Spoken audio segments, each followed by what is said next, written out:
কাজের লোক হয়ে আমার শরীরে বাজেভাবে টাচ করেছিস? তোর এত বড় সাহস কে দিয়েছে? সরি ম্যাডাম, আমি ইচ্ছে করে হাত দেইনি। ফকিন্নির বাচ্চা, তোর এত বড় সাহস তুই আমার বোনের গায়ে বাজেভাবে টাচ করেছিস?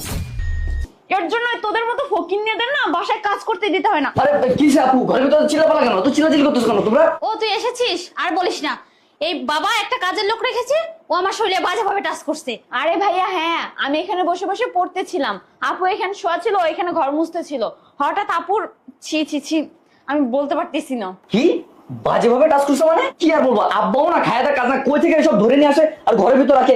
মাঝে মধ্যে আমার মানি ব্যাগ থেকে টাকা চুরি হয়েছে, আমি বলতে পারি না কই যায়। তার মানে আজকে বুঝতে পারছি তুই নিছিস না। এই এই শালা শালা, তুই আমার বোনের গায়ে হাত দিছিস, তোর তো আজকে মা আর কথা আর হাত দিবি কে? হাত দিবি? স্যার বিশ্বাস করেন স্যার, আমি কিচ্ছু করিনি স্যার। স্যার আমার কথাটা শুনুন স্যার, আমি কিচ্ছু করিনি স্যার, আমি ইচ্ছে করে করিনি তো স্যার। আবার মারবেন না স্যার। আমার পুত ইচ্ছা করে করিস না? তুই আমার বোনের গায়ে বাজেভাবে টাচ করছিস, আমার মানি ব্যাগ থেকে টাকা নিস, আবার বলছিস ইচ্ছা করে করিনি। স্যার স্যার আমার কথাটা শুনুন স্যার। স্যার আমার বুঝতে গেলে তুই এখন এই মুহূর্তে আমার বাসা থেকে বেরো।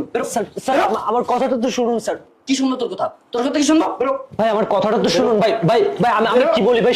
আরে এখানে কি হয়েছে? এত ঝামেলা কিসের? তোমাদের জন্য কি শান্তিতে রাতে একটু ঘুমাতে পারবো না? স্যার বিশ্বাস করুন, আমি আপনার বোনের গায়ে এভাবে হাত দিতে চাইনি। আমি আপনার বোনকে আমার নিজের বোন মনে করি স্যার।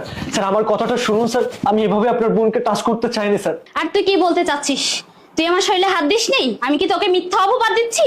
এই জানার বাচ্চা, আবার কথা বলিস, একটা চোর মেরে একেবারে কানের তালা